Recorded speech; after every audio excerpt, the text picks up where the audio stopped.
sumatay.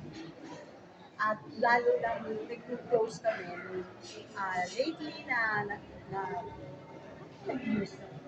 Parang padala kasi ng padala ng pagkain. Alam mo naman, itong kapit-bahay lang kami, neighbors. Okay. So talagang yun na, hanggang sabi ko sa kanya, gusto ko mag-produce. Then niyaya niya ako sa para mapag-aralan. Pag-produce at yung pag-bili ng mga pelikula, pwede ko focus dito sa Bakit Monster ang napili yung dalhin ito sa Pilipinas? Bakit Monster? Unang-una, pagdating namin sa Cannes, hindi namin siya mapanood dahil pinipilahan siya para mapanood. So, sabi namin, ano yung pelikula na yan? Anong storya yan? Hanggang sa nakita namin yung trailer, and then nag-aagawan din sa pagbili ng mga ibang tao, ibang producers, para mapadala sa ibang bansa at dito rin sa atin. At swerte kami na mapadala namin yung Monster. Kayo ang maswerte nakakuha ng distribution Yes, rights. distribution rights sa Philippines. This is just the first of many na Yes, pinaplano niyo. meron pa kami kasi Meron na kami kasunod ng November 29. November 29. Wow! Medyo ano talaga, ibang hat na yung suot niyo ngayon, ha?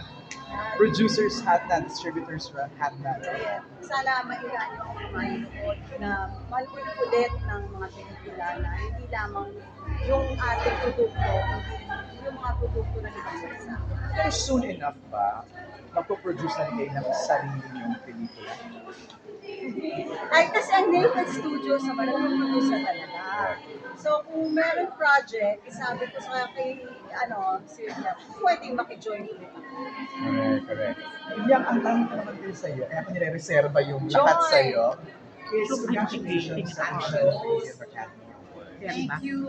Kung di ako nagkakamali, 3 awards. Yeah.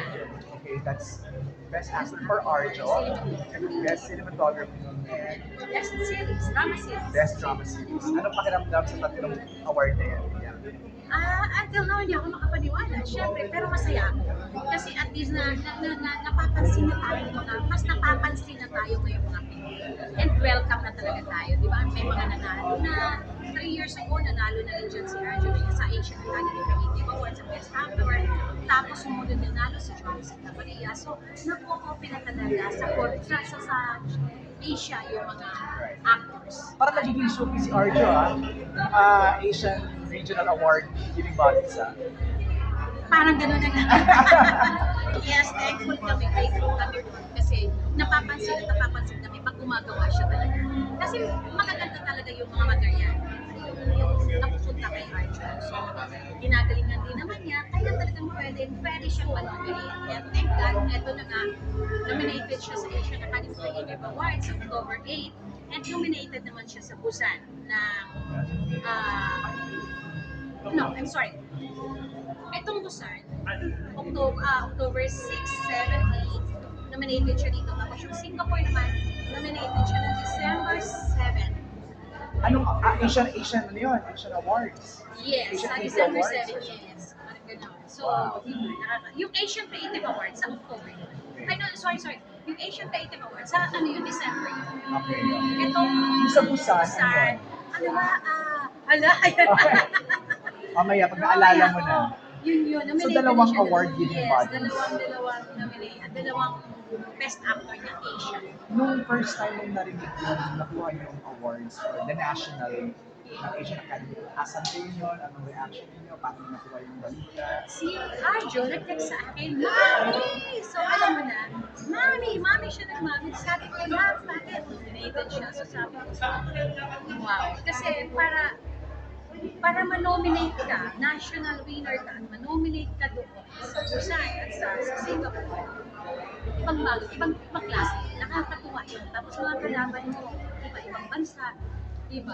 Gusto namin mga artista yun alam mo yun. Tapos nakukuha niya, syempre diba, bilang nanay, kumapanang ako. Tuwang-tuwa siya. Kahit siya, hindi siya makapaniwala kasi lagi siyang nagsasabi na, Mami, ginagawa ko to dahil passion ko to, hindi para kung magka-award ko. Hindi siya yung gagawin ko to para magka-award ako. Yung nagka-award yung bagets na. Ayun. Rose, pagkatanong ka ba? Talaga yun. Ayan. Kasi ko tatanong na. Yeah. Anyway, just this sa Monster, parang alam ko parang partner ba kayo, Miss Yang and Miss L. Yes, Kumusta? partners. Okay. New partnership namin. Bali, meron pa rin kasi kami kasama na isa pa, yung KKK Films International. Tapos yung Ladies Studio. Yung kay Sylvia with Dia, the family, and then ako. Ay, bongga. So, bakit kayo nag-come up dito? Kasi, let's face it, di ba? Ngayon, parang, ang hirap pa rin talaga mag-sell ng movies sa cinema. Pero ito yung pinasok ninyo. What made you decide or what motivated you na i-push to? Ako, unang-una, napakaganda ng pelikula. Yung director dito is sa PDK Films sa Japan and sa ibang countries din. So, unang-una sa amin yung film, okay, na gusto namin mapanood ng marami. Yun yung desire, yung na sana maingganyo yung mga tao. Kasi talagang parang gusto namin ipaalam sa kanila, sana yung kampon sa kanila, na tulungan kami na mapanood. Pila kami doon. 1 a.m., 2 a.m., nakaabang na kami kumuha ng tickets. Wala talaga. So, tapos lahat na nakakapanood, sinasabi sa amin, panoorin nyo. So, sabi, ano kasi pelikula yun? Bakit lahat sinasabihan kami? Tapos, biglang, Best screenplay po. Best Screenplay sa Cannes Film Festival, 2023. At ang gumawa, ay wala namang iba, kundi si Corey Hirokazu. Oh my God, magaling yun na director, writer, magaling siya talaga pag sinabing Corey Ida, ay iba yun. Iba siya. Magaling siya. So, after Japan, dito pa lang siya pinalabas na. Dito pa lang. This is the first Yes. Southeast Asia screening. Pero tama ba, hindi ito yung first movie nyo na nag-release kayo ng ganito, ng foreign film? First time to, First time pa lang ngayon. yes, first time. Tapos may naka-line up pa raw na. Yes, November November 29, meron November kami. 29. Meron na. So, iba-ibang bansa, Japan Iba-iba pa sa, rin. ito meron kaming English, di ba? Meron British, meron ganun. Iba-iba. Japan na yun. Kasi nagkataon talagang na-inlove kami pareho. Nung nakita namin dito, napanood namin, ay, sabi namin, parang alam namin mahina ngayon, di ba, Mano?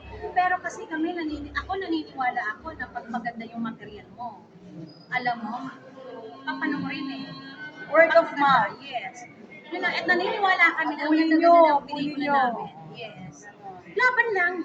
Huwag tayo give up, di ba? Kasi kung give up tayo pare-pareho mga producers, walang mangyayari sa industriya. Di ba? Kailangan natin iangat lahat pare-pareho. Yes, November 29. November 29 at yun ay kay John Woo. Ganun mo. Oh my God. Yes, yun yung ano naman yun na nga. namin. So, Puro yung dito, director parang- namin, mga Tama ba kayo yung mga distributor dito? Yes, sa Tama. Pilipinas. Pero kasi nagpo-produce sila na kayo ng local film, Yes. diba? So, hindi po pwedeng sabihin na, sabihin na, bakit ganun foreign film ang ginano nila? Hindi local. Ganito kasi yun. Ang Nathan talaga is from the start, ang gusto namin mag-produce. Para may pakita din talaga. Ang dami na kasi andun na yung mga ibang Pilipino abroad na ang gagaling, di ba? Pero naniniwala kasi ako, tsaka mga anak namin, tsaka si Miss LTM, Lorna, na marami pang mga Pilipinong magagaling umarte na pwedeng madala abroad. Alam mo, showcase yung talento ng mga Pinoy. Magagaling kasi Pinoy. So ngayon, ang na-start namin talaga is like Topa. Oo, tama Tapos kayo. Kathleen. Oo. Maraming naka-line up sa Nathan ngayon. And habang nandun nga ako, bentahan dun tsaka bilihan, bentahan. Ganon. Parang magbibenta ka, pwede ka rin bumili. So sabi ko, bakit hindi? Bakit hindi gawin ng Nathan? But I will make sure na yung dadalhin namin dito ang pelikula is di kalidad. Di kalidad na ganito na lang. Panoorin nyo na lang, Cory. Panoorin nyo na lang ng ang monster. Kung ano yung gusto So, namin sa ano ang kasi pag sinabi mong monster, ang dating sa amin parang nako-horror ba to? So, hindi pala siya horror. mamaya. Talagang wait lang. Mamaya siya, mamaya. mamaya. Adriana